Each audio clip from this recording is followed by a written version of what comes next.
রাধে রাধে। ওম নমো ভগবতে বাসুদেবায়। ওম নমো ভগবতে বাসুদেবায়। ওম নমো ভগবতে বাসুদেবায়। শ্রীমদ্ ভাগবত চতুর্থ স্কন্দ পুষণম নবম অধ্যায়। ধ্রুব মহারাজের গৃহে প্রত্যাবর্তন। শ্লোক 16। यस्मिन् विरुद्धगतय ये अनिसम्पतन्ति विद्यादय विविधशक्तय आनुपूर्वात् तद्ब्रह्म विश्वभवम् एकम् अनन्तम् आद्यम् आनन्दमात्रम् अविकारम् अहं प्रपद्ये। অনুবাদ। এ ভগবান, আপনার নির্বিশেষ ব্রহ্মের প্রকাশে দুটি পরস্পর বিরোধী তত্ত্ব জ্ঞান এবং অবিদ্যা সতত বিরাজমান। আপনার বিবিধ শক্তি নিরন্তর প্রকাশিত, কিন্তু নির্বিশেষ ব্রহ্ম যা অখণ্ড, আদি, অপরিবর্তনীয়, অসীম এবং আনন্দময়, তা হচ্ছে জড়জগতের কারণ। যেহেতু আপনি হচ্ছেন সেই নির্বিশেষ ব্রহ্ম, তাই আমি আপনাকে আমার সশ্রদ্ধ প্রণতি নিবেদন করি। শ্লোক 17। সত্যাশিষ ই ভগবনস্তব পাদপদ্মম আশিস্ততানুভজত পুরুষার্থমূর্তে ঐপ্যেব মরিয় ভগবান পরিপাতি দিনান বা শ্রেব বৎসকম অনুগ্রহ কাতরু অস্মান। অনুবাদ। হে ভগবান, হে পরমেশ্বর, আপনি সমস্ত আশীর্বাদের মূর্তরূপ।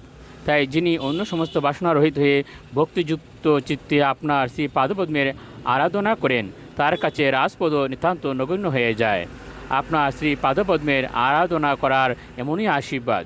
গামী যেমন তার নবজাত বৎসকে দুগ্ধ দান করে এবং সমস্ত আক্রমণের ভয় থেকে রক্ষা করে পালন করে, আপনিও তেমন আপনার অহৈতুকী কৃপার প্রভাবে আমার মতো অজ্ঞান ভক্তকে পালন করুন। শ্লোক 18।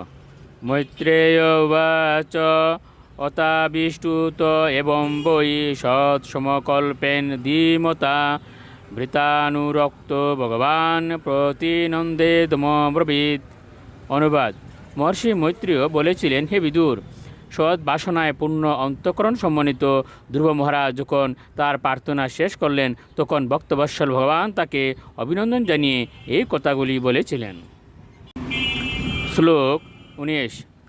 শ্রী ভগবান উবাচ বেদাহম তে বিভূষিতম হৃদি রাজন্যবালক তৎপ্রয়োচ্যামি ভদ্রম তে দুরাপম অপি সুব্রত। অনুবাদ।